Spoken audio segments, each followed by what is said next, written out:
Hi there, let's talk about the Woodfather's box jointing jig. I mean, you're watching my channel because you're a woodworker, right? Anyway, what is my channel again?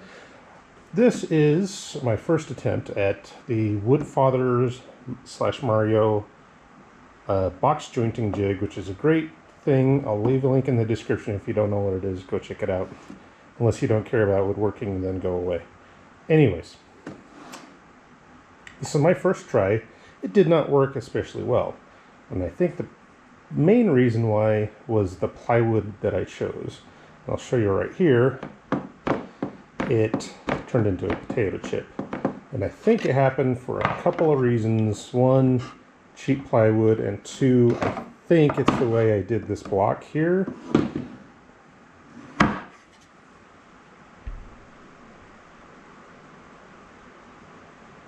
Is it still recording? I think it's still recording. It's a GoPro. I don't know what it's doing.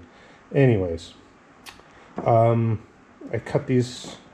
glued these pieces on horizontally and then ran the kerf cut, and I think they may have encouraged it to split doing it that way. So, or encouraged it to work, not to split. So, this one turned out kind of bad in a couple of ways. So I went to a much better plywood. And the plywood that I found was on sale at the local hardware place. This very nice 3/4 inch, they call it white birch. It's not exactly Baltic birch, but it's pretty good. There's a few voids in it, but it's much nicer. The veneer is really paper thin, but will live. So, nice and square, turned out great. The other problem that I was really having, that I thought was the initial problem, but turned out it was a problem, but not the only problem, was the pin here is not square. You can probably see on camera if I hold that up. It's not quite square. Let me hold up a square. I don't believe in editing, so sorry about the pace of the video. You can see in there's some daylight underneath the square. That pin is really bad. And I just used a 1/8 inch drill bit that I pulled out of my set of spare drill bits, because why would you not have a set of spare drill bits? So I pulled one out, drilled it in, put it in there. Even in the drill press, it went in at an angle. It just veered off because I'm using oak, some nice hard oak, for this L piece that glides along the bracket. Did the same thing on this one, and it took a little more experimentation to find it, but the fix I found was to go ahead and cut a nice square kerf in there. Just one pass with the regular blade, and then I glued the drill bit in. It was friction fit already, but then I just glued it in, and it's dead nut square and a really good situation. Works much better now. Yeah, this isn't the only thing that needs to be square. The fence support needs to be square. You can see I'm awfully close on the positioning of the fence. Slightly off there. You can see where it skimmed off a little. So I put a little piece of double stick tape, but I didn't peel the backing off of the double stick tape on the inside here. So that's just enough to make that clearance, and it's not an issue. But this was, I had to take this off once and put it on again. You can see up here where I had to saw the previous fence off and clean it up a bit. Fortunately, I was able to use a flush cut saw, and I got most of it off and was able to salvage the rest of the fence. But it wasn't square this way. So I added this block on the back and purposely left a gap in it so that I could drive a screw through, an extra screw. So the more I tightened it, the more it would pull the fence in the direction that I wanted it to go. So in this case, it'd pull it away from our cutting surface over here. If you wanted it to go the other way, you just rig up your block slightly differently. I don't know, I can't think of how to do that off the top of my head. Oh yeah, you put a wedge in there. You put a wedge into that gap or shim, and that would push it out real nice. Another important thing, I did put a chamfer on just about everything, but there is especially a chamfer here on the edge, on the bottom, and then a little bit more of a chamfer down here, and you can actually see there's a bunch of sawdust stuck in it. That's because as you're cutting, you get flakes, and using this jig, you always get flakes and pieces popping off, and then they get stuck.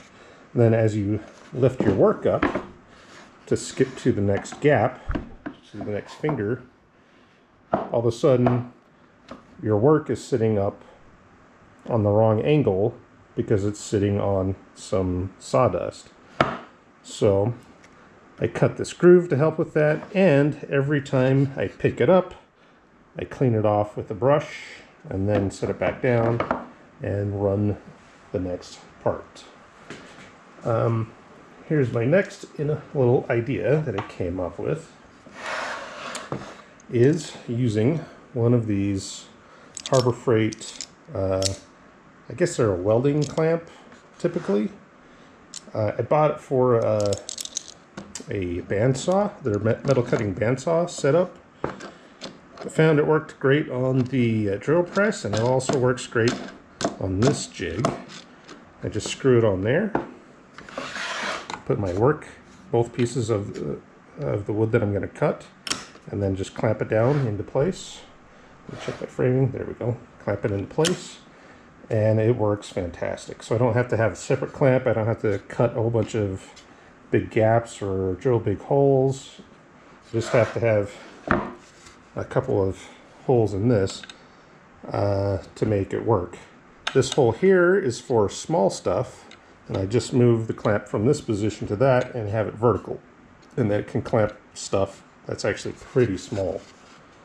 Alright, the last thing I did is similar to I think what a lot of other people did, is I found on Amazon some star knobs with a 1/4 thread, and got a 1/4 T-nut down in the corner there, and that works great for cinching up your template blocks. So I also use a small hardwood wedge right there to screw up against, and you don't want to crunch it down super hard because you will compress this plywood a little bit under a heavy load. So just a little bit, make sure nothing's going anywhere, and that's all you need. Anyway, that's some of the mistakes and some of the fixes I found when using the Woodfather's box jointing jig, and I hope you found that interesting. Now I'll show you a couple of the things that I made. Here's the first piece that I made that was actually just test boards, and I thought that worked well enough. I'll glue a piece of that crappy plywood onto the bottom, and make a nice kind of rough and ready tray so I can throw stuff in there in the garage, some tools or whatever that are just laying around. Toss them in there and carry them around. This one, it's slightly bigger, is my mock-up, my test for doing a drawer box, which turned out pretty good, and good enough that I decided to make it permanent. Instead of glue on this one, not on the real box, but on this one, I just drilled a hole through the fingers of the box joint and ran some long screws in, and it seems like it's holding together just fine. Anyway, those are the first couple of things. I made an actual drawer box out of alder and everything, and it's already installed in the kitchen and looks great. So I'm not going to pull that out to show you. I'm going to make some more of these blocks, some thinner ones, and maybe some other oddball sizes just for fun, see what happens. And if Woodfather Mario guy is watching, hey, thanks for making a cool idea and sharing it with everybody.